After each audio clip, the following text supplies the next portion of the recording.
BJP की चिंता बढ़ा रहे महाराष्ट्र के ओपिनियन पोल, महाविकास अघाड़ी के दावों में दिख रहा दम।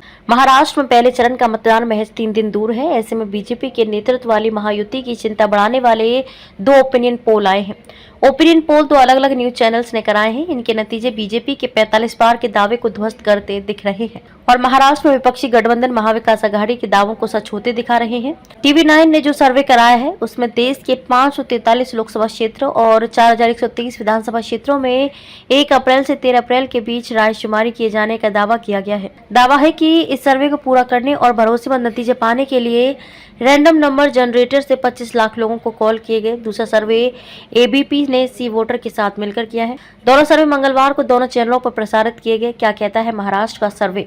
TV9 ने जो सर्वे करवाया है उसमें बीजेपी को 25, शिवसेना शिंदे को 3 सीटें मिलती दिखाई दे रही हैं। वहीं एनसीपी अजीत 1 भी सीट जीतते दिखाई नहीं दे रहे। इस सर्वे में शिवसेना उद्धव को 10, कांग्रेस को 5 और एनसीपी शरद को भी 5 सीटें मिलती दिखाई दे रही हैं। इसके अलावा ABP सी वोटर के सर्वे में बीजेपी 21 से 22 और शिवसेना शिंदे को 9 से 10 सीटें दी गई हैं।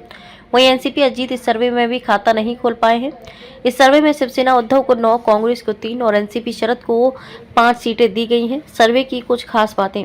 अजीत पवार को बड़ा झटका लगता दिख रहा है। दोनों ही सर्वे में अजीत के नेतृत्व वाली एनसीपी को 1 भी लोकसभा सीट मिलती नहीं दिख रही। यहाँ तक कि बारामती, जहाँ अजीत अपनी बहन सुप्रिया सुले के खिलाफ पत्नी सुनेत्रा को चुनाव लड़ा रहे हैं, वे सीट भी सर्वे में अजीत के खाते में जाती नहीं दिख रही। दोनों सर्वे ये बता रहे हैं कि बीजेपी सबसे ज्यादा सीटें जीत रही है, लेकिन महाराष्ट्र में 45 पार का सपना सच होता नहीं दिख रहा। TV9 का सर्वे बता रहा है कि महाराष्ट्र में बीजेपी के नेतृत्व वाले एनडीए को 40.22% वोट मिलेंगे और विपक्षी इंडिया अलायंस को 40.97% इंडिया को एनडीए से 0.75% वोट ज्यादा मिलेंगे। ABP सी वोटर सर्वे का अंदाजा है कि मुंबई की सभी 6 सीटों पर महायुति को जीत मिलने की संभावना है। हालांकि अब तक मुंबई में 3 सीटों पर पूर्व उम्मीदवार भी घोषित नहीं हुए हैं।